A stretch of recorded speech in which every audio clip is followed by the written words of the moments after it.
Good people, what's up? What's good? I know you guys are probably enjoying the show, but before we get started, let me tell you guys about Kush Inn Heights. It is a dope clothing brand that merges Black history with clothing.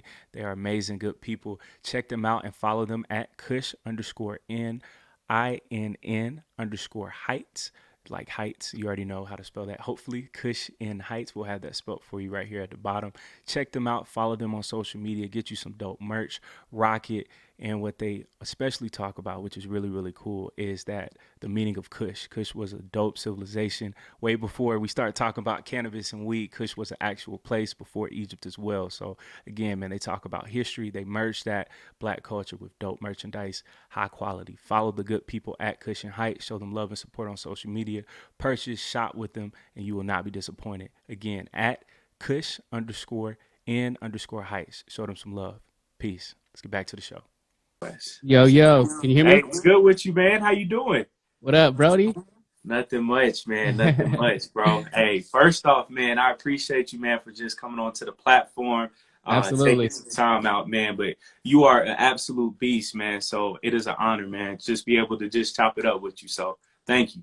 Nah, I mean, I really appreciate you reaching out to me, man. It means a lot, for sure. Yes, man. So Q, again, you've been killing it on all fronts. I'm just seeing like a fellow dope creative just doing his work, all these amazing things, everything that you do with Next Level Living, which is crazy. But first off, man, how did you get started when it comes to content creation? How'd that whole journey start for you? Man, so originally I started off as just like a portrait photographer. Actually, let me actually go back behind that. So I had started a clothing line called dang, why am I drawing a blank right now? Lifting the Gospel. Lifting the Gospel was the name of my clothing line, and I had a really good friend that was a photographer at that time. So every weekend he would come out and he would only charge me like $150, but every weekend I would either have a new design or I would have some photos that needed to be added to the website or added to the Instagram page. And one day he was like, hey, yo, Q, instead of you paying me $150, $200 every weekend, how about, you know what I'm saying, I just teach you how to use the camera. And I'm like, all right, cool. So he's like, hey, yo, just go, you know what I'm saying, go invest in the camera. And then my first thought, not knowing anything at that time, is like, yo, let me head over to Best Buy. You know what I'm saying? Yeah. So I head over to Best Buy, and literally I still actually, I'll get into the story now. But so I head over to Best Buy, and the camera that I bought was a Nikon D5300. Now, if you look up this thing online right now, it's probably worth like $200. Like it's literally by my desk. I still have this thing to this day. It don't even cut on or anything like this. But to me, it might be a camera that's only worth $200. But I look at this as this is $1 million camera. And then we can get into the story of that.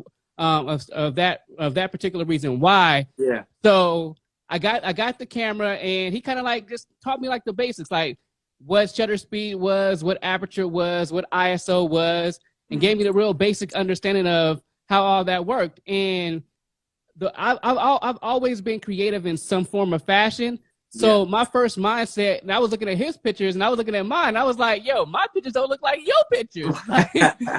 So what's going on with this? So I noticed that he had a big chunky lens on the end of it. And I was like, yo, what is that? And it was, at that time, it was a Sigma 85 1.4 millimeter lens. I mean, and lenses don't never lose their value. So that lens is still priced at like $1,500.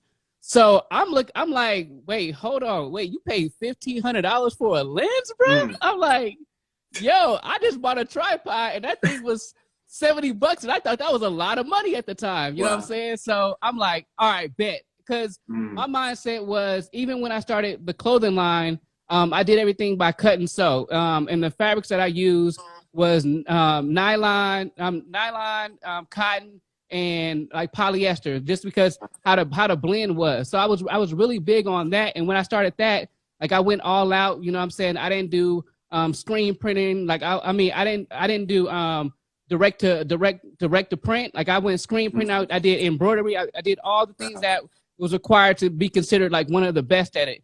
And I was like, yo, I'm gonna just go ahead and take this risk. I went ahead and bought the Sigma 85.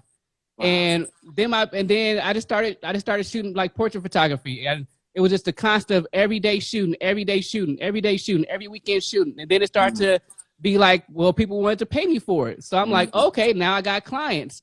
And everything was pretty much self-taught. Like both of my degrees, I have a bachelor's in nutritional science and I have a bachelor's in business technology. None of them was in anything creative.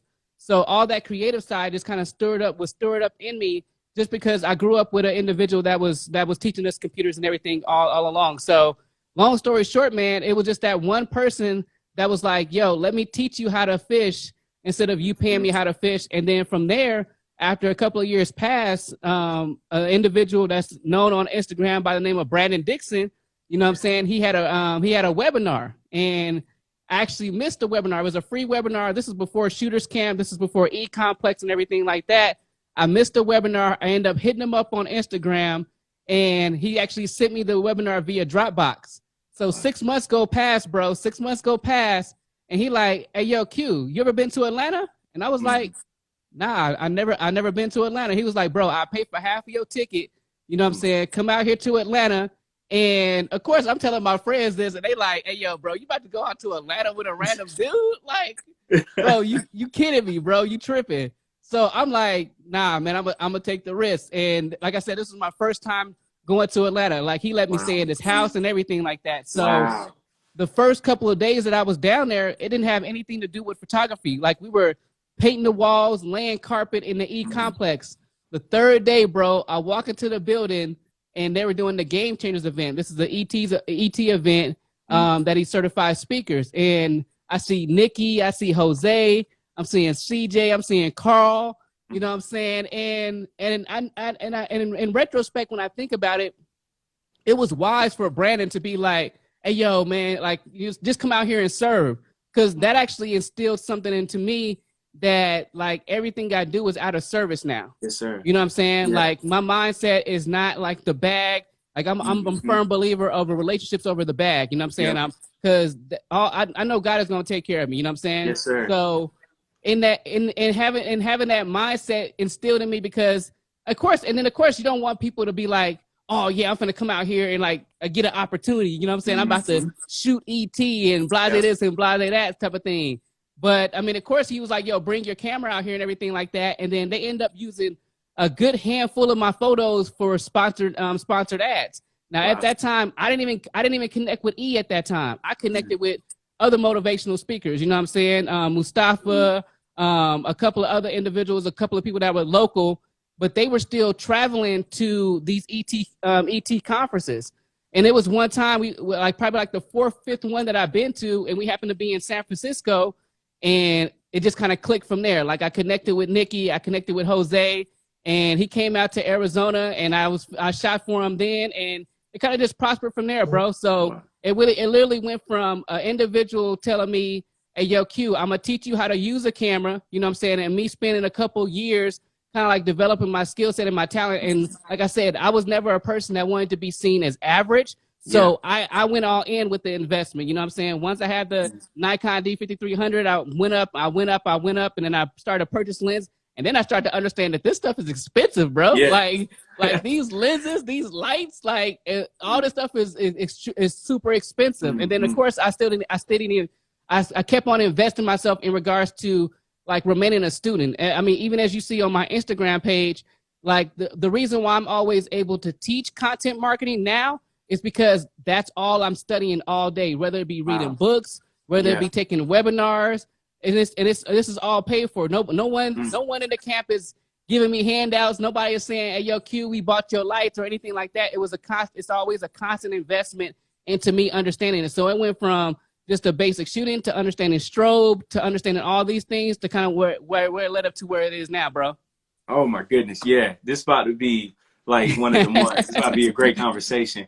You said a heavy bar, relationships over the bag. And Absolutely. So many times as creatives, I've seen it, firsthand, where we can get so money hungry and not realizing, yo, if I just serve, if I just stay patient, it's an even bigger bag than what I thought that I was going to get out of this thing. So how do we not get so money hungry, worried about the check? But I would say, instead focus on, yo, like I'm going to serve. I'm gonna have to lay carpet if I have to. I'm gonna build these walls so then I can serve. And then, yo, this dope relationship might build to something even greater than what I could have ever even imagined. So how do Yes. we come in serving and not, you know, coming in, where's the money at? I mean, it's definitely a mindset that comes from a lot of humility. I mean, I realized that even that first person didn't have to show me how to use a camera. He could have kept on charging me money. You know what I'm saying? He could have been like, bro, I'm easily getting $250 every week from Q, and all I gotta be out here is for a couple of minutes and take a couple of pictures of like this. I do this stuff like in my sleep. But he was like, hey, yo, Q, no, you know what I'm saying? Go get a camera. Let me teach you how to use the camera. So from that first moment, like it was already instilled in me to have a mindset of actually building a relationship. Because without that initial relationship, I would have never actually even picked up a camera. I would have still been paying somebody to this day to actually shoot content for me.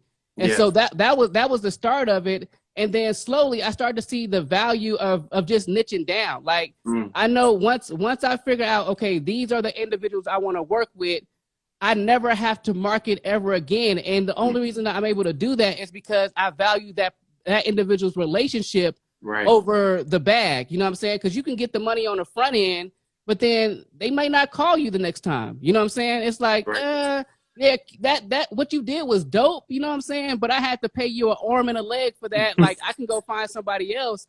And then, like I said, I think I've been highly blessed to work with the individuals that I've been able to work with, bro. Like there was no reason and there was no like path that was given to me that went from a person saying, come out to Atlanta, I'm paying for half of your ticket. Like I didn't have any. Like I wasn't doing really content at that time. It was a couple of portrait photography photos on there, but it wasn't anything to be like, hey, yo, Q is a dope videographer or anything like that. So every step of the way, bro, I've been around people that had the attitude of serving. I mean, if anyone knows Brandon Dixon's story, like when he started working with David Shands, that first 2 years, he was doing video for free. Yeah. You know what I'm saying? He wasn't charging him a bag. And then you look at his story now, and he got the shooters camp. He's a partner, you know what I'm saying, in business with the E-Complex. Now he's teaching other photographers how to get the bag and everything like that. Yes, so every step of the way, I was actually introduced to someone that had the mindset of actually serving first. And I seen how it worked with them, bro. Like even when we started, like I don't really want to speak with like religion or anything like that. But like some things, bro, you just have to, like once you see it, you just believe it. Like one of the reasons why I believe that marriage is super valuable, because I seen my homeboys get married and they life like elevate to the next level, bro. And so I seen so many people in that place of serving, and I was like, bro, it actually works. Yes, sir. Like it's actually working for these people. Like these people have the mindset of relationship over the bag and collaboration over competition. I'm hearing all these things that we might think is cliche, but it's actually working for people. So once I started to actually internalize that, I was like, I gotta live my life like this. You know what I'm saying? And like I said, I've been blessed to work with individuals that allowed me to remain that way and operate in that fashion. And I think that also came from me just niching down and figuring out exactly who I wanted to work with, because I've always been led to the right people. You know what I'm saying? Even when certain situations ended, you know what I'm saying? I've always been like, other people being like, hey, yo, Q, we were waiting on you. Like we so like, I like, okay, that situation ended, but I'm glad that you actually have time now to do this and stuff. Yes, and that all comes from not marketing, not anything else. It comes from them seeing how I operated in my past relationships and like, okay, we can use his talent. And I know that I can still call him on a regular basis and be like, hey, yo, what up, bro? You know what I'm saying? Like, how you doing? How is your heart? How are you feeling? So yeah, I'm really just blessed, bro, to have been started in that place of seeing someone serve, and to continue along the way to be around people that are now at levels that they weren't at 5 years ago. And I've seen how it worked for them. So I'm like, yo, this is how I got to always operate. And whether I feel like it or not, whether, you know what I'm saying, whether in certain situations, because I mean, thank God for Dave Ramsey and Financial Peace University and all that stuff. But whether when there were situations where money was tight and it would have been easy to pressure somebody to get a bigger bag or something like that, like I knew, like, yo, in due season, you know what I'm saying? Like I'm going to reap a harvest as long as I continue to sow these seeds of service, because somebody is gonna be like I really just a couple of days ago had someone DM me, and they're a SAG actress, like they're really like an actress, but they have a friend that wanted to start a podcast. We only communicated on Instagram, and they actually happen to live in the same state that I'm in, and they had literally created a group DM and was like, hey, yo, this is the person that you need to work with. This is the person that's going to help you out. That turned into another $5,000, like, just monthly income stream, and I barely have to do any work. But it was because they seen how I operate in other relationships. So I may not have, it's certain things that I may miss out on like the right now, like the microwave like concept. Like I got to have it right now. But I know that I'm always going to get it back on the back end, bro. Talk about it, man. Niche. That's so important, man. So important. For our creatives, how do we identify that main niche audience for ourselves? Man, so I mean, I can only speak for myself, but what really helped me is that I just started to love the people I was working with, bro. Like I was like, okay, not only and this is one of the reasons why I say that this is $1 million camera, because this is the camera that I shot ET on. You know what I'm saying? Like, this is the camera that introduced me to Jeremy Anderson. You know what I'm saying? Like, I was using this camera when Jeremy pulled up in Arizona. You know what I'm saying? When he hovered over my back and ET was about to give me a contract, and Jeremy was like, yo, dude, Q is fire. You know what I'm saying? So I wasn't working with the dopest camera when I first started, bro. And when I start to like feel how those relationships were working for me in so many other ways, not just financially, not just giving me, like I'm saying, like opportunities, but it was just actually feeding my soul as well. Like it was feeding my motivation, my inspiration. I was like, these are the people that I want to work with, bro. Like, cause like I said, it wasn't the money. Like many times as creators, we want to follow the money. You know what I'm saying? Like, oh, I want to shoot these type of commercials. You know what I'm saying? Because it's going to give me the bag. Like one of my homegirls hit me up literally last night in DM and was like, hey, yo, we're looking for a videographer, you know what I'm saying, to shoot a couple of NFL players 1 or 2 days a week, only for a couple hours. I like, of course, like somebody like, of course they might see NFL and be like, oh snap, I'm about to hop on that. But then I know how confusing that would be to my audience. Like they would be like, hey bro, like I see you shooting motivational speakers and small business. Yeah, I see you seen entrepreneurs and small business owners like all these years, and now I see like it's dope. The video is dope, but now I see you shooting football players. I was just about to hook you up with my dude that's over here making $1.5 million per speech. You know what I'm saying? But what do you do again? Like, do you like? And then I never wanted people to question what I was doing and how I was doing it and who I was working with. Like I said, like now people done seen the Next Level Living podcast. And like I never had spoken to that individual personally, but he knew, hey yo, Q runs podcasts. Like Q does that. So let me actually introduce you to this person. And they like, oh my God, just by a random conversation. And that's another thing. Like, so when I talk to people, I like it's not even something that I think about now, because I've only worked with these type of people. Bro, it's so easy to tell somebody how to run their podcast, and then they get off the phone and they be like, oh my gosh, like she literally, the lady texted me back and she was like, so how much do I owe you for that conversation?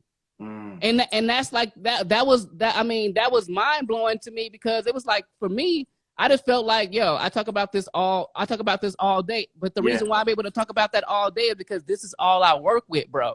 So if I was doing like weddings and baby photos and shooting bar mitzvahs and doing all this stuff, like my mind, I mean, just how I operate, it'll be all over the place. I'll be like, oh, we talk about podcasts? Okay, let me get back on track.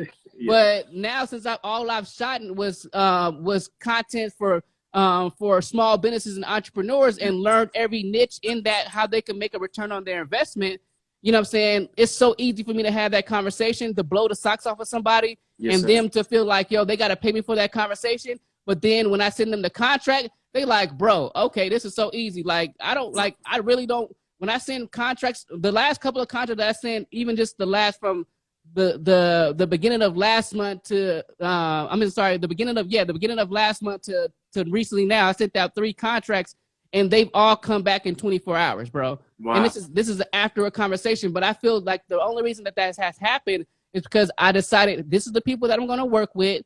And by doing that and having good relationships in that, I don't attract weird people, bro. Like I think that's another thing that helped me with niching down and people seeing, okay, like I see the people that Q work with, so I'm not even gonna hit Q up about this person right here. Like I'm not.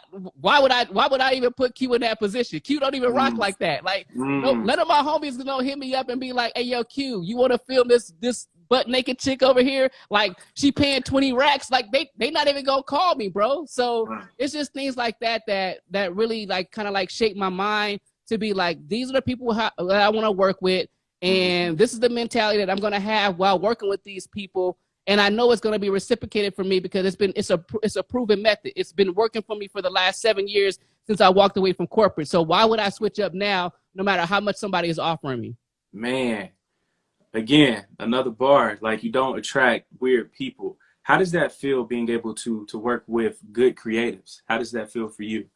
Oh man, amazing. I mean, like just the most recent situation. And this is why I even niche down with the content that I put on Instagram. Like I woke up and like I was in to be 100%. Like I was in a weird place. I'm just like it's been a couple of things that I have to like that was like I had to transition from the people that I once worked with. Things just changed, and I was kind of like in a weird place. And I woke up and like I had a couple like at least like 5 or 6 DMs like, hey yo, bro, the content that you posting now is like super dope. Like it's helped me out so much. You know what I'm saying? Yeah. So, and these are all coming from creatives. So it's always unexpected to receive like congratulations and like encouragement from other creatives. But I think just nurturing that relationship and being around those dope people, and literally everything is full cycle, bro. This all niches. This is all because of the niche. So the people that I work with and the people that create for those people are all solid people. You know what I'm saying? Like are all like good, morally based people. So we kind of sense things when things don't normally be sensed. Like if you're working around like a whole bunch of just like random creators, you know what I'm saying? Like you can get any type of person. Like you don't know how that person really rock. You know what I'm saying? Yes. You don't know anything about that person.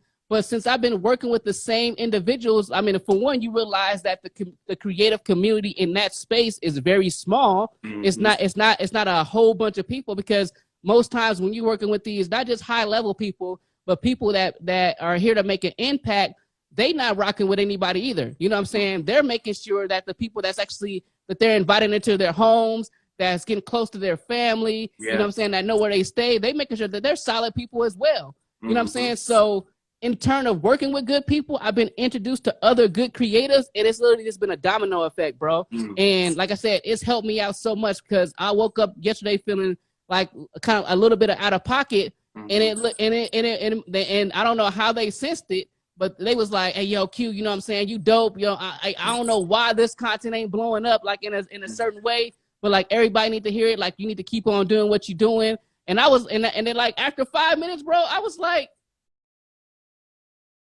you know what?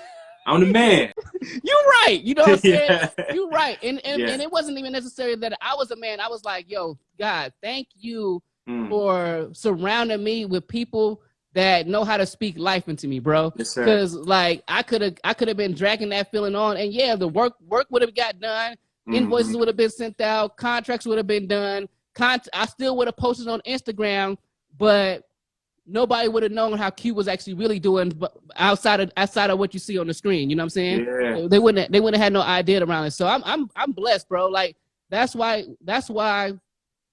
I've never been afraid to share all my content secrets. Like I know people get on Instagram and they talk about like, yo, I had a consultation call with this person, and then they went out and did everything that I did. And like everything I talk, bro, I never complain about that. That's why all my content is like teaching them, like, yo, I'm encouraging other creators. I'm not talking to anybody else. I'm not talking to the clients. You know what I'm saying? I'm talking to creators, because I know if they be like, hey, yo, Q is such a good dude that he always answering any DM about any type of question. You know what I'm saying? He's always putting out content that's solely to motivate and inspire me as a creative. Bro, man, if that dude started an agency today and he needs something, I'm on the team, bruh. Like all Q gotta do is call me, and I'm on the team. So I plant all those seeds, all those good seeds. because I know the calling that I have on my life, and I know I can't do it by myself, bro. Yes, sir. Like God may give me a vision, but in order for that vision to actually come to pass,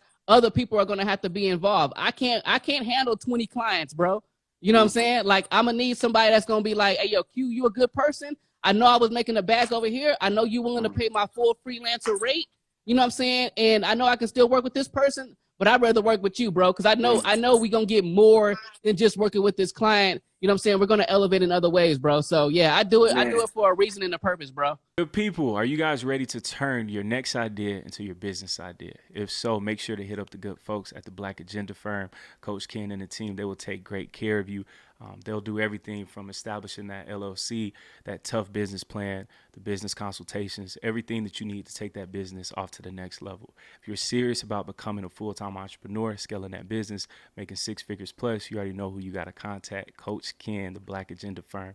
Make sure to show them some love, tap in with them, and follow them on social media at the Blk Agenda, and also make sure to follow Coach Ken as well. We cannot wait for you to connect with him, have a great time, and also take that business to the next level and get that bag. Tap in again with the Blk Agenda Firm. I'm going to say it again, the Blk Agenda Firm. Check them out. Tap in. That's beautiful, man. And again, speaking on value, your page, like, I love it, man. Just as, again, a creative, being able to scroll, check it out, look at it, gain as much value as possible. You have an amazing acronym, EAT, right? Where it's, I think, expert, authority, trustworthiness. If you can, please, man, speak on that for us. Oh yeah, the importance of creating content is to solve problems. You know what I'm saying? Like, I look for different problems that either creatives may have or individuals that's creating content. Like, what problem are you trying to solve on social media? I know we have people on social media that are just here, you know what I'm saying, to consume content. But there was a message that I heard from Dr. Miles Monroe, and it was pretty much just saying that we're all born leaders, but not everyone is teaching everyone how to be a leader. You know what I'm saying? So if we actually provide people with these concepts and these understandings, and whether it's a short acronym, whether it's teaching them a lesson with a joke, then they would actually find something in themselves and they will start to create. And then people will start to see what they're creating and be like, okay, I can actually trust this person because, bro, now I'm starting to tell my story because he said, hey, yo, I need to be trustworthy. You know what I'm saying? Because people are going to work with people that they like, know, and trust. So if we create content that actually allows that person to like, know, and trust us, that's why I say it's so important that on your page, it's cool to post all your clients' work, but bro, tell your story. You know what I'm saying? Because people might see, okay, yeah, you did that dope video, but then it might be that one video where you got on there and you told your story and how you got into creative to being a creative, and they be like, that's why I want to work with him. You know what I'm saying? That's why I want to work with that person. And then, I mean, of course, like when you actually get to a place where you actually have people that's actually liking you and they trusting you, then in return, you're going to be blessed. You're going to eat from that, bro. Like people are going to be like, okay, I'm so willing to give this person whatever they're asking for because I've seen them on a consistent basis prove that I can like them, I can trust them, and I know them because they're sharing their story. So it's just those small things, bro. Those daily things that I always want to put into place. Anytime I put out content that people are actually getting that effectiveness from me. So I'm actually solving the problem. I'm actually giving them some information that they may not have known, or maybe just be planting the seed so they could be like, oh, yo, he said that. Let me actually go Google that. Let me actually go find a YouTube video about that. Like, okay, I didn't know content marketing was just so deep. That's why, like, I like about 5 years ago, I stepped away from the title of just being a photographer and a videographer to being a content engineer, because I want people to get an understanding that, bro, and literally that title alone has taken a $1,500 invoice to a person saying, now I'm willing to pay you $15,000 because wait, well, for one, what is a content engineer? They gonna always ask that question. And then when I break it down to them, I was like, yo, it's easy. I can teach my 14-year-old son to pick up a camera and do content, bro. That's not a problem. But let me actually show you step by step how we're going to actually turn this small project that you actually were afraid to do. Because now they've seen this, now they've seen my content, and it's built up their spirit to be like, you know what? I am just going to cut this camera on. You know what I'm saying? I am going to talk in front of the camera. Bro, I literally got a camera recording me while we're talking right now. Hey, you getting into argue the content. I see, yeah. You know what I'm saying? But I mean, encouraging a person to say, okay, I am going to create this content. I am going to turn on my phone. So now they're encouraged to do that. All right, but now what do I do with this content? I'm still giving them I'm still leaving them breadcrumbs to understand, okay, now that you created this project, like, for one, we need to think about, is this project solving anybody's problem? Like, is what we're presenting to the world on social media solving anybody's problem? Like, social media is the media that we control, so we have to take control of that. So once we actually do that, bro, then I want them to take a step further. But then at the same time, I still want them to reach out to me, because this is another thing that I do. Any content that I do for any client that I work with, I always screen record it. And there's a couple of reasons why I do that. Because, of course, if they have another individual on their team that creates content and they like the way that I create it, like, I want them to be able to watch this video that I did creating this client's content and be able to mimic it, duplicate it. But then at the same time, if our contract ends or if we just happen to go any other way, like, now even the client knows, hey, yo, I know exactly who to hire or bring on my team now, because Q is giving me all this information and all this knowledge. So, man, it's just the small things that I feel that I figure out along the way that actually blesses people, and in return, bro, you get blessed back. I love this, man. Screen recordings on your page, I watch them all the time. Like, just seeing you start from scratch, I love seeing the process. Speaking on the process, how do you feel, even if it's a clip for Jeremy Anderson, where you're starting off with pictures at the bottom and you're creating a collage of pictures at the bottom, a title up top, the video in the middle? How does that feel, starting from like step 0 all the way up to final step 5? How does that feel, seeing that? Bro, every day I still be amazed, bro. Like, I be like, yo, that, I mean, not to a point where I'm like, yo, that's dope, but I be more so amazed by, yo, I created this out of thin air. Yeah. I be surprised that, yo, I created this out of thin air. Like, I didn't actually jot this down the night before. Like, I'm thankful that I woke up in my right mind to be so creative to actually take some random video that I shot in a couple of pictures and turn it into something that's amazing. So that's what be so, like, amazing to me. And I'd be like, yo, I gotta record this because I want somebody else to see this. Like, I want somebody else to get this same feeling. Like, I want somebody else to be like, hey, yo, I created pretty much something from nothing type of thing. And that's the feeling that I still get to this day, bro. Like, that's why I still love content. Like, I have my friends that's like, hey, yo, drop the course. You know what I'm saying? Hey, yo, automate this. Hey, yo, automate that. But I be like, bro, that's why I think I'm different, because I just love to create the content, bro. Like, I really love doing that, and I love seeing the result. And then taking it a step further, the reason why I study content marketing so heavy, like watching people like Future, like watching all these different content creators and stuff like that, seeing what people are asking in their DMs, like what questions that they just don't happen to get to in their comments, like seeing all that, like I take all that in because I want to create the content that actually speaks to those people. And then at the same time is educating people. But the reason why I stay so focused on the education part of it, as far as me personally, like personal development, I even made a video, like content creation is personal development. Yes, like you learn so much. Like when you turn on that camera and you get over that fear, like that's still the number one fear in the world, is speaking to the public. Yes, and speaking on social media is a form of speaking to the public. I mean, it's just so much that it does for me, bro. Like just in my heart, in my mind, when it comes to creating this content, and then adding the educational part behind it. It's just now that I feel like, okay, now I'm sowing the seeds that were sold back into me, bro. And it's just something that's never, it's just, to me, it's never ending, bro. Like, I know there's going to be new levels. I know there's going to be bigger bags. I know there's going to be opportunities that come up, you know what I'm saying? And I'm not blocking those blessings whatsoever, but I enjoy the everyday process of being able to create content. Like the fact that I started with a PC a long time ago to all this stuff that I have now, like I don't need for anything as far as equipment. Like I know that it all came from having that mindset. And then, like I said, bro, even when it comes even to the surfing part of it, it's just something I just can't let go, man. Yes, sir. Like I wake up and do it, bro. Like I stay up late and do it. Like when I don't put out any type of content that actually wasn't for me, it wasn't an ad, you know what I'm saying, for any of my clients. If I don't put out anything that's educational, bro, I feel like, oh man, bro, I missed my opportunity. You know what I'm saying? Wow. Like I missed my opportunity to sow a seed. Wow. Q, where do you think that spark comes from of just always wanting to serve, always wanting to educate? Because, man, you have a gift. You can be selfish. You can say, hey, I'm not going to share this with the world. I'm about to charge with these courses. I'm about to hit y'all over the head with these ebooks. Instead, man, you're screen recording, like literally showing people, yo, I'm on permit. Like, here's what I'm doing, step one, all the way through. What sparks that for you as an amazing creative just to say, yo, I'm going to give you everything and some?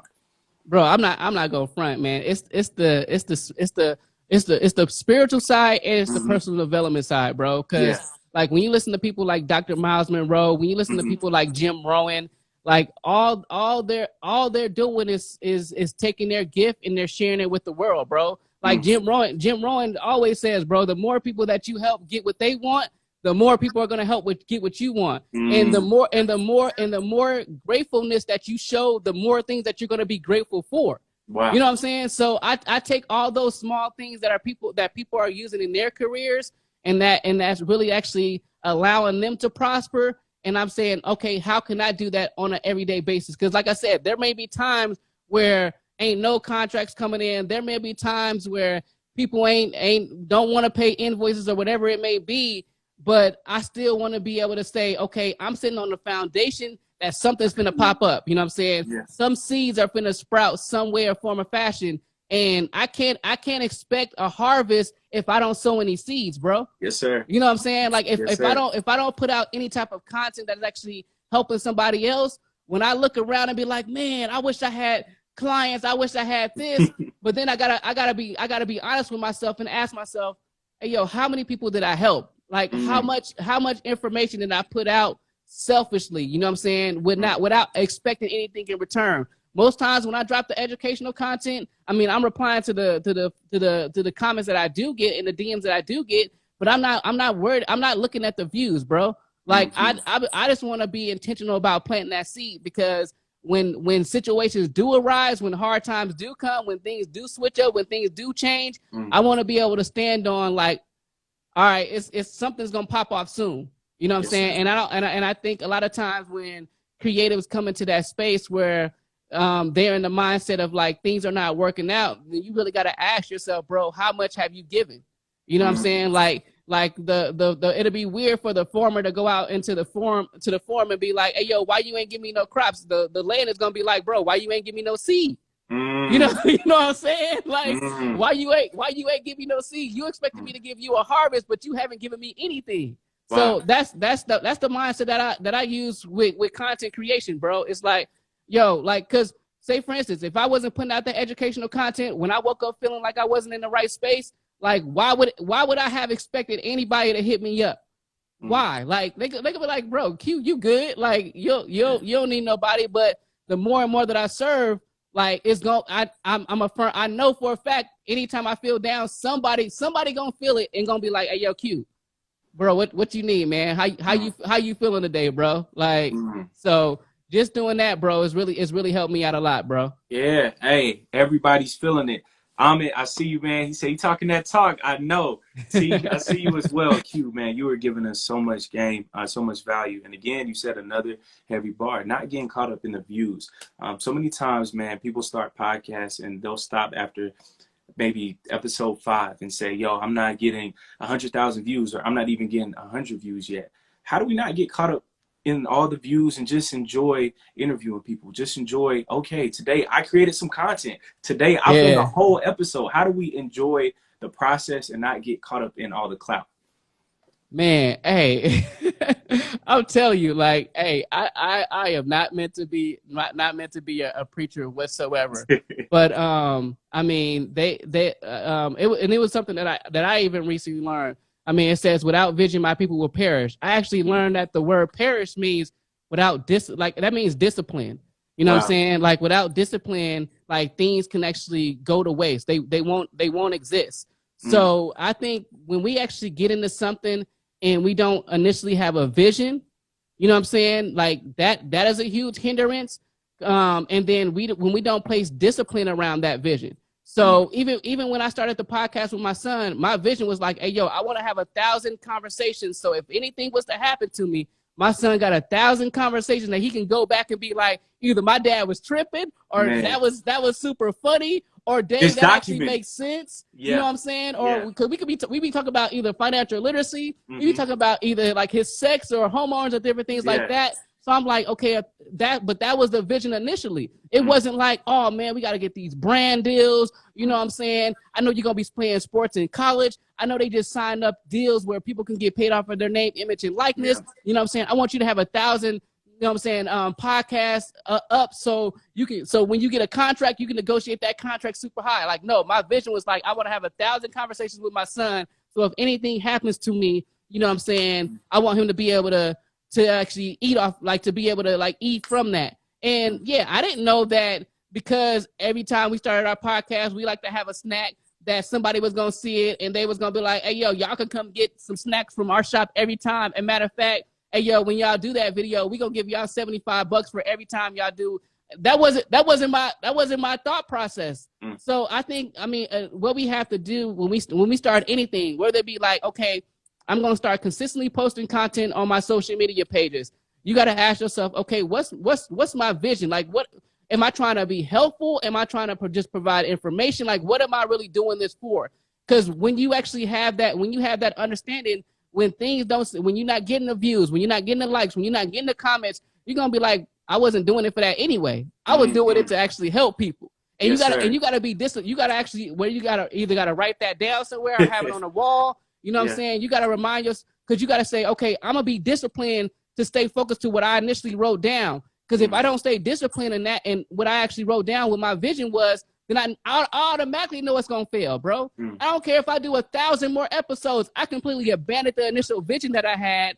So it's not going to prosper, bro. I'm not going to get anything from it. So that's really that's always just been big for me is, bro, is like how I started and what the plan was from when I started it. As long as I stick to that, then I know eventually it's going to prosper. And if things don't work out and I have to pivot from that, as long as I still keep that vision in everything I do. So like, okay, the podcast didn't work out, but my vision is still to help people. So let me actually start doing content. Okay.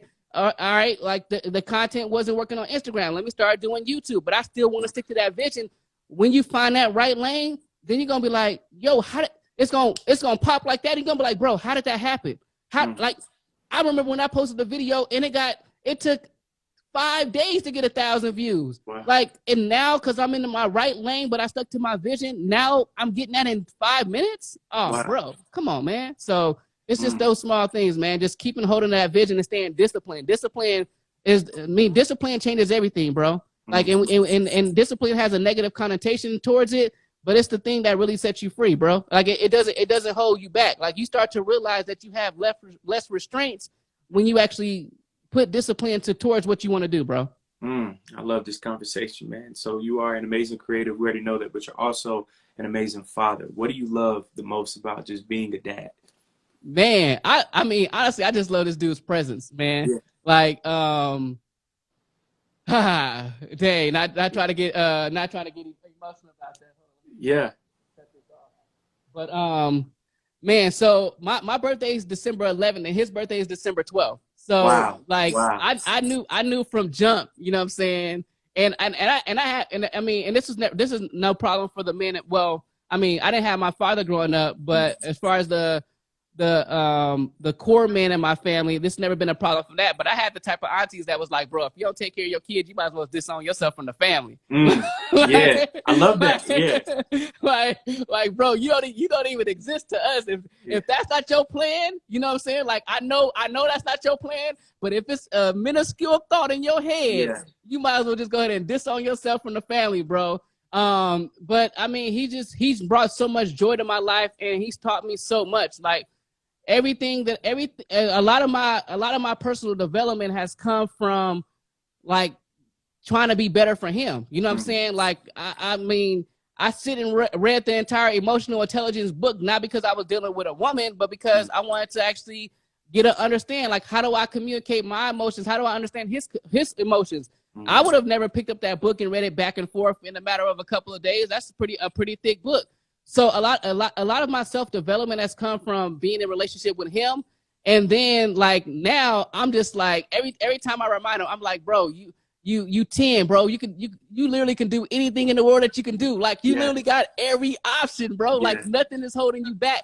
And like, just reminding him of that, and then seeing him grow and seeing him prosper, bro. It just brings me so much joy. Now, that's not. I mean, he's 14 now, so is he a teenager? He's starting to become a man. Yeah, man, he a teenager. So I'm not gonna say it's always the easiest thing to manage every single day, but then I wanted to say, okay, am I just maintaining being a father, or I'm actually like teaching him and helping him grow and actually being impactful? Because I want him to, like, when he grow up, man, I just want him to be like, to like mention me. You know what I'm saying? Like, you know what I'm saying? To be like, yo, my dad taught me this. You know what I'm saying? Like we all, I never miss a haircut without him, bro. I'm like, yo, anywhere when you get old and when you get older and you travel the world and you ain't even in different colleges at a different school, bro, we go fly to each other. You know what I'm saying? Sir. Like we pulling up on the second Saturday. You know what I'm saying? Yeah. And we still gonna keep that tradition. And I wanted to just create something that was different from like anything that I was able to experience. And I had to learn at an early, like when he was first born, it took me a year to get from a place, and this is just me just being transparent. Yeah. It took me a year from getting from a place of doing it because I hated my father to get to a place to doing it because I love my son. And once I made that transition, bro, it seemed like, hey, yo, no matter what his attitude is, you know what I'm saying? It's not gonna be something that I can't overcome. It's not gonna be something that I can't grow from, because everything is for the love of him and then our relationship and stuff like that. So, bro, it just brings me joy. Like, that's why even when I started photography, like, that actually was one of the visions that I had for myself. I was like, yo, I'm never gonna work on something and edit something where I have to turn my computer screen. Like, because I want him, if I'm over here editing or whatever like that, I want him to be able to walk over here and I'm not editing a video of a butt naked girl and he like, and I'm like, hey, yo, go over there real quick. Because then he gonna be like, wait, bro, why you always shooing me away? And then if I was always doing that, imagine how many times I would have to say, not right now, Zaya, not right now, Zaya, not right now, type of thing. So it's just so many things that he's helped me with as far as even my vision, you know what I'm saying, and then keeping me on a good path and helping me understand like relationships. Like I have an amazing relationship with his mom, amazing relationship with his grandparents. But I mean, of course, when I had him, I was still like 19, 20, and I actually have full custody of my son. Wow. So he's like, we know what makes each other tick. Like, we know how to press each other's buttons and stuff like that. So it's also been you know what I'm saying, like a point of accountability. You know what I'm saying? Like, it's that constant accountability that I have every single day. That's a reminder. Hey, yo, Q, get better. Hey, yo, Q, get better. Hey, yo, Q, you know what I'm saying? Don't let your emotions actually affect this particular situation. Deal with it, understand it, get past it. So, man, it's just been a joy. And I mean, and I won't say just been a joy. It continues to be a joy every single day, bro. Man, I love that, bro. That is awesome. On your page as well, man, again, interesting facts. I think you posted over 96% of ads on social media fail, right? So how do we create content, engineer content that isn't so salesy, but that also converts to sales, but it's also transparent where it comes to our consumer base overall? How do we just do that? Being organic. I mean, of course, that initial headline, that pull in that you have is going to be important, because not many people are going to, like, that first line in your caption. Most people are going to just read that. Like, that's what I meant by the 96% of people are only going to go that far in your caption, unless you actually capture their attention. And I even see some of my clients that I work with in the past, like, all they're posting is, you know what I'm saying, BTS photos of the event that's coming up. You know what I'm saying? They were posting ads on ads on ads. And after a while, like you said, it becomes too salesy. No one's going to want to see that. We all want to see that organic stuff. That's why sometimes when you scroll on Instagram and you have to like second look and see, oh snap, that's a sponsored ad. Like that did not seem like a sponsored ad, because it's super organic. I mean, we notice those ads that actually generally like look like ads. Like, it's either testimonials, you know what I'm saying? That's like always popping up. And we like, yo, that just doesn't rock my boat anymore. So we have to be understanding of what people are asking for and looking for. Like one site that I frequently visit is, I think it's askthepublic.com. Okay. You know what I'm saying? So you can actually type in whatever your subject is, and like it literally gives you a list of what the questions people actually are Googling. You know what I'm saying? So I can look up content creation, and it'll give me the what, when, where, how, like how many people are looking. And then you can literally say, you know what? I'm going to create content based off of everything that actually people are actually Googling. So if I look up content creation right now and I see all these how questions, I'm going to create content from that. I can actually even turn one of these pieces of content that I create into an ad, because I'm generally trying to help somebody. I'm keeping it organic. Yeah. And that can actually lead somebody actually buying my course, because they saying, okay, he actually really answered the question that I'm really asking. Most people, when they create ads, they're creating it based from what they think the audience needs, or what they think the audience wants to hear. Like, yeah, we understand that you gave us a whole bunch of testimonials, but I mean, that's not really what I'm Googling, like these events or whatever it may be, or these courses. And I'm asking this particular question, like, how do I stop being nervous on camera? You know what I'm saying? Like that. If that's the number one question, I'm going to create about 20 videos, you know what I'm saying, that's helping people get over being nervous on camera. So when I drop a course, they're going to be like, oh, bro, it's a no-brainer. I know he's going to help me get over being scary on this camera. I know he's going to motivate me. He's going to encourage me. And that's just what I do, bro, is just continue to create organic content, bro, and not be so salesy. I heard one person say, like, I mean, in a vulgar way, he was like, stop selling your shit. Like, stop selling it. Like, don't worry about somebody going to your website. Don't worry about somebody tapping into your ebook. Like, just talk about it. Organically talk about it. Be like, man, I remember when I wrote this first chapter, you know what I'm saying? It was the most difficult thing that I had to do. But once I actually figured out how to answer the question of not being nervous on camera, it took me to the next level. Somebody gonna walk like, oh man, I gotta get that book. I gotta go purchase that ebook like right now. And it was just you being organic and just speaking from that place, bro. And I think the more that we do that with our content, I mean, the less and less that we're probably gonna have to run sponsored ads. Because somebody's just gonna go to your page and it's gonna be like, oh, okay, like everything this dude posts is dang near an ad, but he ain't even talking about his program. Wow. He ain't mentioned one thing about his course. He ain't mentioned one thing about his ebook. He's just constantly feeding me information. That's why you see people like ET, that anytime an ET drops something, it's going to blow up, because he's giving us content, so much content year after year after year. He went from one post to two posts to on YouTube to this, to that, to Discord. And he like, yo, you're giving so much value. You ain't even mention your course. You ain't even mention where you're going to show up at, but somehow people always know where you're going to show up at. How does that happen? Because he ain't selling you nothing, bro. Like he'll even tell you at he'll even tell you at a conference, yo, if you got to keep on coming to my conference, you ain't listened to what I said the last conference. That's real. So if you got to buy every ebook that I drop, you must didn't read the first ebook that I dropped. You know what I'm saying? So we really got to get out of a place of just being organic and not selling our stuff. Wow. This is amazing, man. Again, being on camera, you brought up a very, very good point in that whole example, which I loved. Is so many people who are nervous about being on camera, but they can have a great message that needs to be shared with the whole entire world. How do creatives who can be somewhat introverts, or you could be a super extrovert, but when those lights turn on, it's like, dang, this is tough. How do we overcome those thoughts, those fears, insecurities, all those things, and we just get on camera, enjoy ourselves, enjoy that process, and post?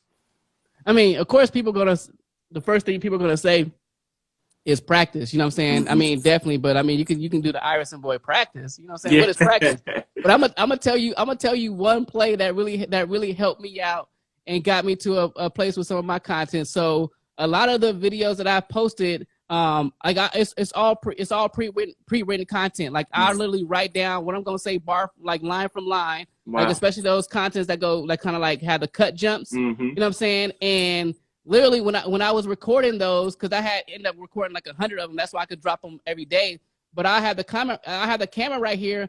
I'll actually spit the bar like I'm looking at this, and then I'll take a deep breath and then spit the second bar. So when I go into post and actually edit it, it looked like the conversation is just flowing. Like that was one of the plays that helped me. Now I remember the first time I did it, man, I was just so frustrated. I was like, oh my God, it's like the 20th take. Like I wrote this down. Like, did nobody write this down for me? Like, why can I not say that 96% of the people do this and why can I not say that? But after I did it for 10 times, 11 times, now I'm knocking those things out in the first try. You know what I'm saying? Because I started to understand, okay, this is what works for me. You know what I'm saying? Yeah. Like, so when you cut that camera on, and that first time, of course, we're actually dealing with a lot of information that other people has given us. Smile on camera, talk right, you know what I'm saying? Take a deep breath, go drink some water, like whatever tip that somebody is actually giving us. Yeah. But once we actually kind of like, we got to actually like deprogram ourselves from a lot of information, you know what I'm saying? And figure out, okay, like, yeah, like I like to record like this, you know what I'm saying? Like I like to record in this particular place. And then because after a while, just like even when you read the book Atomic Habits, like sometimes when you get into, like, if you always record in a because I mean you can get in the habit of saying, okay, this is the place I always record in, this section right here.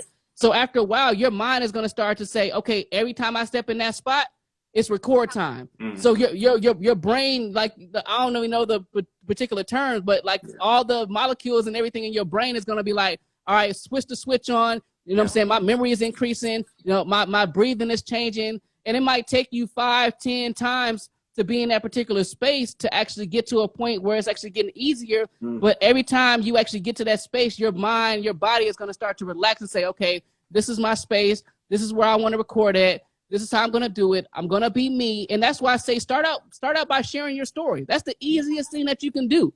You know what I'm saying? And that's going to be one of the major drivers for a client to actually reach out to you, whatever you're pushing, whether you're a creator, whether you're selling a book, you know what I'm saying? Whether you're selling a course, whatever you're putting out there, if you start sharing your story, because that's going to be easy. Like I can tell you about my childhood. I can tell you easily without looking at a script how I got into photography. I can remind you of who the first people I worked with. I can tell you about the last client I worked with anonymity and not actually speak their name, you know what I'm saying? And tell you the experience of actually doing this particular thing. And then once I get comfortable and I kind of not necessarily exhausted it, because like you can constantly reassemble your story and even kind of like put in fictional characters there, then you can say, you know what, let me go ahead and take the risk of actually teaching something. You know what I'm saying?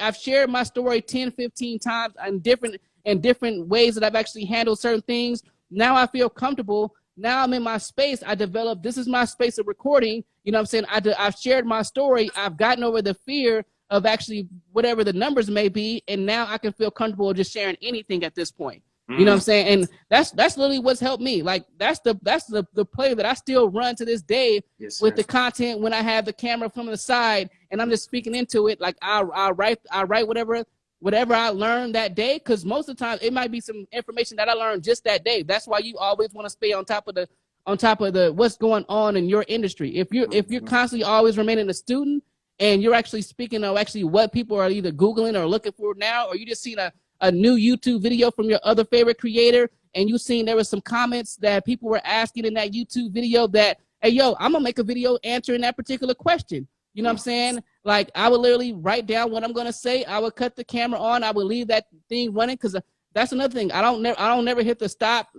I don't never like adjust everything, because once you get yourself in that rhythm, you want to kind of just stay there. You know what I'm saying? So even if it take me, you know what I'm saying, 15, 20 minutes to get it, I'm still gonna say it, and then I'll just go handle everything in the post editing. But yeah, those just a few things that I did, bro. I would pre-write down my stuff. Because I mean, God never wastes a prepared person. You know what I'm saying? So the more that you prepare yourself, because it's always gonna be difficult if you just hop down and just cut on the camera and oh snap, now I gotta say something. Oh crap, what am I gonna say?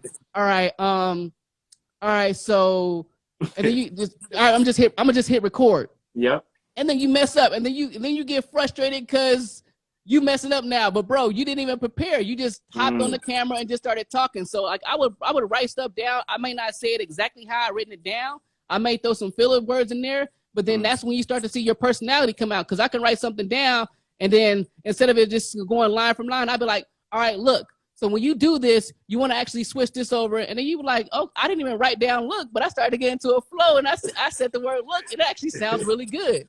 You know what I'm saying? And man, once you post it, man, just forget it and just keep on going at it. And then then you will be surprised, because then you'll look 20 posts down and you'll be like, dang, I started like that. Yeah. Yo, that's crazy. And now you're actually teaching people based off of your experience. Mm-hmm. You know what I'm saying? Not something that you just read in a book. Like, now you can say, now I can actually teach people how to get over being scared on the camera, because I was that person at one point. You know what I'm saying? And I had to work through it, and I had to get comfortable. So as common as it is to say practice, practice, practice, practice, it's literally just taking those small steps. And like I said, sometimes reprogramming ourselves to not say I got to use every tip that somebody gave me, and I got to figure out, how do I feel comfortable on the camera? And once I actually figure that out, now I have a formula, you know what I'm saying? And somebody else might need this formula along down the road. Like I told my homie that was recording some content for one of his projects, and he was like, what? You wrote that down before you said it? Like, you didn't say it? I'm like, bro, I just learned it today. Like what are you talking about? I just finished that book today, type of thing. So yeah, bro, those small things like help me a lot, bro. Man, I love that. Q, you got the whole chat very active, asking questions. My guy Tavares, he has a question right here. But in the all right, he said, you may have asked this, but in the content creation space, how do you schedule out your content? Fresh new content every day, or do you create in bulk and also in advance? Yeah, so I create on a daily basis. Like I said, I'm blessed to, like, I do this full time. You know what I'm saying? So that's definitely a blessing for me. But even when it comes down to my day in general, like, I write down my day before I go to bed. So I have this thing called the self journal. And it forces me to write down my day, you know what I'm saying, prior to the day beginning. So it'll be like 5 a.m. the gym, 6:30, you know what I'm saying, in the shower, 7 o'clock eating breakfast. Then I'll say, okay, now I have a 2-hour content block. Now, I'm not saying that I have to create all the content in the world at that point, you know what I'm saying, but I might take 30, 45 minutes, an hour just to plan the content. I might not even record nothing that day. I might just go and repurpose something that I posted a year ago to give myself the opportunity to say, okay, I'm going to take this 2 hours not to post any new content. I'm going to repurpose some content, but I'm going to take this 2 hours to say, maybe write down what I plan on doing tomorrow. Or I'm actually read up on some things. So for clients, I tend to like bulk a little bit, but like I said, like, that's what's the exciting part of how I actually create content, is that it's like new and fresh every single day. Like, bro, I don't know what's going to come out. You know what I'm saying? Like, that gets me excited. That gets me to that. I mean, of course, that keeps my, like, the juices flowing. But then, like, I'm excited to actually create the content from this person and for that person, because I'm like, bro, all they did is send me is a photo and a video that they did on their phone. All right, bet. I'm finna make this fire, type of thing. And I think it's just the planning of my overall day, not necessarily just the planning of the content, but my planning of the overall day. It actually gives me that freedom to be able to do things. Like, when I say everything, bro, like, if it's breakfast at 7:30, and then if it's actually reading at 7:45, you know what I'm saying, I'll do my reading. If I got to do some stretching, if I got to go on a walk at the park, you know what I'm saying, and then I got to spend 4 hours of doing straight content, I'm using that 4 hours to do straight content. My phone is on D&D. I'm not looking at my analytics. You know what I'm saying? I'm not looking at anything else. I'm focused on just working on content. And then I give myself grace. Bro, if I was supposed to create 20 posts and I only created 13, I'm not finna sit there and be like, oh, man. Like, man, people just, oh, man, what, the world is about to end. I'm like, bro, no. I'm going to give myself grace. I'm going to say, hey, yo, I'm thankful that my creative juices were flowing to create these 13 pieces of content. You know what I'm saying? And also, like, with planning my day, like, I know how many clients I can handle. And this is another reason why I screen record everything. Because I can say, okay, it takes me 45 minutes to do these posts. Okay, bet. Let me, okay, 45 minutes. I said I was going to do content for 4 hours. So if I don't get interrupted, if I don't procrastinate, I can get this many posts done in that time. All right, bet. And then every single time that I create the content, if it's something that's repetitive, I create a template for it. I'll open up the same Premiere profile. You know what I'm saying? I save as a different title. You know what I'm saying? I remove what I don't need to have. I keep everything there. If it's the same template that I'm using, bro, I'm sticking with that template. I'm making my life easier just by doing those small things. So that's another reason why I screen record everything. You know what I'm saying? You might want to set up actions. You might want to set up presets depending on what tools you're actually using. Yeah. But the biggest thing, bro, that helps me out is just giving myself grace and being thankful for what I have created. But the overall, not necessarily just planning my content, it's just planning out my entire day. You know what I'm saying? Wow. So and I don't feel bad if it's 5:30 and I'm supposed to be playing basketball with my son, but I should have finished this video. I'm like, hey, bro, and that might be like, all right, Q. Instead of going to bed, you know what I'm saying, at 10, you might have to stay up. You have to sacrifice something for the vision that you have put into place. This where discipline comes into place. Like if you actually said that you for real was gonna get that done, you know what I'm saying, you might have to sacrifice a little bit of your sleep. You know what I'm saying, to actually get that done, so you can still have the opportunity and privilege to be able to still do this. You know what I'm saying? Because I still got to make sure that my clients is taken care of. Yeah. You know what I'm saying? I still got to make sure if I set out a vision, man, I don't care if it's 12 o'clock at night. If I say I was going to post a video about educating somebody, I don't care what the numbers say, bro. I'm going to post a video, bro. I'm going to post a video, because sometimes I did that and woke up the next morning, and because of the time, because I'm on the West Coast, I woke up the next morning and their thing was like, it blew up. I'm like, bro, I forgot. Y'all on the East Coast, y'all 3 hours ahead of me. Yeah. So when I posted that, y'all was just waking up. But it was because of that discipline that I had in myself that I said, all right, I know I didn't do it when I had the content, the 4 hours of content that I had planned, or the 5 hours of content that I had planned, but I sacrificed a little bit of my sleep to get it done, and I still reaped the harvest for it because I stayed disciplined to my vision. You know what I'm saying? It's just the small things, bro, that really help you out, that we sometimes overlook, and we think that we gotta be so deep, you know what I'm saying, and we gotta do all these particular things, but it's not me planning on my content, it's just me planning on my day. Yes, sir. Wow. You know what I'm saying? And giving myself grace, and doing that, bro, it tends to work out. Man, Q, when I tell you, like, this has been one of my favorite interviews yet, bro, like, you've given us so much free game, man. This has been phenomenal. Before we end this amazing conversation, where do you see yourself, your business, you as a man, a father, all aspects within the next 5 to 10 years? Also, where can everybody follow you and keep up with all of your work as well? Oh yeah, I mean, so there's a few things what I do want to do. So I did grow up in the foster care system, so I'll actually plan on opening up a facility that's going to be multifaceted. So in the front of it, for any individuals that are designers, you know what I'm saying, they're going to have a small storefront where they're going to be able to sell their clothing, you know what I'm saying? Yeah. And everything goes to them, you know what I'm saying? They're going to have their own little spot, and then depending on how many kids are in the organization at that time, they're going to rotate it, you know what I'm saying? It might be, you know what I'm saying, 7 brands in the front of the store that week, and it might switch out, you know what I'm saying, and 7 more might come into the front. And then I also want to have a space where the creatives live, you know what I'm saying, where they're graphic designers, you know what I'm saying, whether they want to do sound effects or anything of that nature, you know what I'm saying, they're going to have their space as well, and another space for the photographers. So it's going to be like a creative hub, you know what I'm saying, for individuals that kind of grew up like in the foster care system, and they're going to have a place to just be super creative, you know what I'm saying. There's going to be spaces that are just like all white, you know what I'm saying, where they can walk on, and there's going to be spaces that are like super colorful. But then I want them to also not only be able to have a space that they actually create in, but then also have a space that they actually can sell their stuff in and actually receive money and know how to create these NFTs and know how to actually market their websites. And then the dope thing is that everybody's going to be working together. So they're actually going to have an automatic team. So they're going to be collaborating with the graphic designers. They're going to be collaborating with the people that only study NFTs and digital content. You know what I'm saying? They're going to be like, hey, yo, I created this dope picture that I took.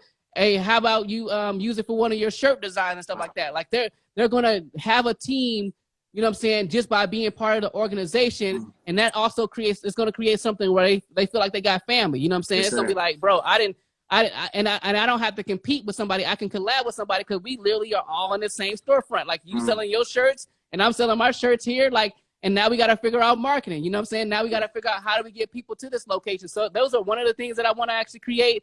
And then, bro, I want to have an agency. You know what I'm saying? I want to have, you know what I'm saying, 42 to 60 employees based off of all freelancers. Like my goal is to be able to pay whatever the freelancer rate is to be able to pay them and then have a contract with them where they're still able to do their own thing. But then the reason why I want to pay the freelancer for what they ask for, because then I want them to be like, hey, yo, bro, anytime Q asks me to do something, bro, we dropping whatever project that we working on and we going back to work for the hub. You know what I'm saying? And then within that hub of my agency, I mean, of course, once we receive a certain amount of certain dollars a year, because I really want to have a team of 6 or 7 teams that literally do everything that I do for a client, but then everybody specializes in their own thing. So if you're a videographer, you're only doing videography. Yeah. If you write copy, you're only focusing on copy. Yeah. If you do social media, you're only focusing on social media. So when we actually put you out to an individual, to a client